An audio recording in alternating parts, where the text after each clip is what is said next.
രജ, ഇപ്പോൾ ഈ റൂബിൻ ലാലിന്റെ അന്യായമായ അറസ്റ്റിനെതിരെ നിയമ പോരാട്ടങ്ങളിലേക്ക് 24 കടന്നിട്ടുണ്ട്. അതേസമയം തന്നെ ഇപ്പോൾ ചാലക്കുടി ജനകീയ സമിതിയുടെയും ഒക്കെ ഈ പ്രതിഷേധം അതിന് കിട്ടുന്ന ഒരു ധാർമ്മിക പിന്തുണയാണല്ലോ. എന്താണ് വിവരങ്ങൾ?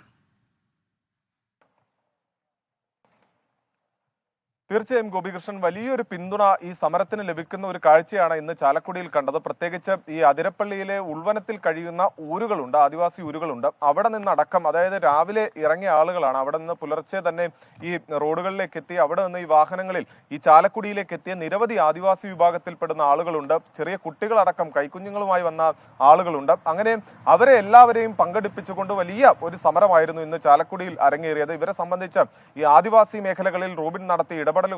അത്തരത്തിൽ ഒരാവശ്യമുണ്ടെങ്കിൽ ഓടിയെത്തുന്ന ആളാണ് റൂബിൻ. അങ്ങനെയുള്ള ആളെയാണ് ജയിലിൽ അടച്ചത് എന്നുള്ളതാണ് ഈ പ്രതിഷേധത്തിൽ പങ്കെടുത്ത എല്ലാവർക്കും പറയാനുള്ളത്. അതുകൊണ്ട് തന്നെ ഇതിനകത്ത് കൃത്യമായ അന്വേഷണം വേണം.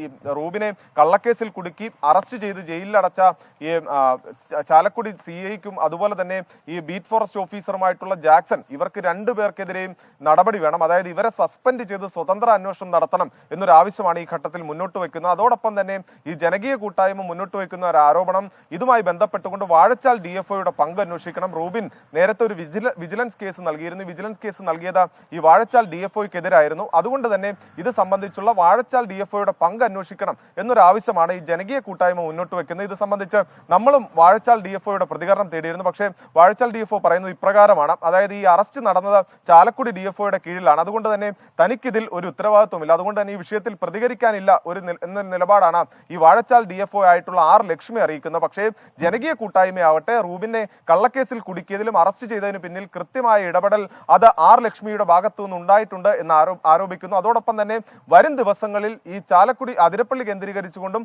സമരം ശക്തമാക്കാനുള്ള നീക്കത്തിലാണ് ഈ പരിസ്ഥിതി സംഘടനകളും അതുപോലെ തന്നെ ഈ ആദിവാസി വിഭാഗത്തിൽപ്പെട്ട ആളുകളും എല്ലാം ഉള്ളത്. ഗോപികൃഷ്ണൻ.